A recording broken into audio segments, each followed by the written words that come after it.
So today's edition of Street Talk, the first one, is technically not really on the streets, but we're somewhere outside. And I've got a very interesting personality with me. His name is Mr. Alavi Al-Breiki. He's a UAE national and also a former UAE cricketer. And the beautiful part about it is his debut was against Sri Lanka and his favorite team is Sri Lanka. Say salam to our friend, Mr. Alavi. Assalamu alaikum. Welcome to Dubai, everyone. Thank everyone you in very Sri much. Lanka. Welcome Thank you to very Dubai. much. So tell us your story. You are a former UAE cricketer. How did you get into cricket? Because Arabs don't generally play cricket. What's the story with that? Yeah, so a quick one. I was raised by a Sri Lankan nanny who's become like a second mother to me. And the love for the game developed there, especially with the 96 World Cup when they won. That's when I took up to the game. And after that, we never looked back. Beautiful, beautiful. And I understand that you still love Sri Lanka cricket. You follow all their games, lots of love and passion. How do you manage to do that? I understand you have a business here. Yes, yeah. You're very busy, always traveling around. You manage to keep up with the team? Yeah, definitely. I think your childhood love will always remain until your last days. So the love there is for the game, for Sri Lanka especially.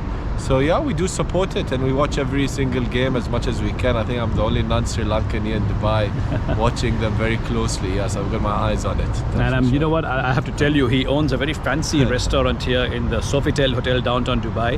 Hosted me for an amazing lunch. I really enjoyed it. It was really something to remember. I mean, I've been having a ball here in Dubai, as you may have seen in some of my socials. Having a really good time. But okay, let's ask Mr. Alavi the most important question. This time's World Cup, what do you think is going to happen? Who do you think is going to win? What are Sri Lanka's chances? If I speak Speak from your heart. Speak from my heart, as they say. You know, I wish I see Sri Lanka into the finals, but I find it very hard. I think they find this very hard for me to say it, all my friends, because I usually do say Sri Lanka's in there. Who's in the finals? I really can't predict because I've got my eyes all on Sri Lanka. For me, I think it'll be a bit tough for Sri Lanka. I don't think they should look too far. I think they should look at the qualifiers. As I told Samir, Namibia, I know them very well. As we're an associate nation, they're a very tough team.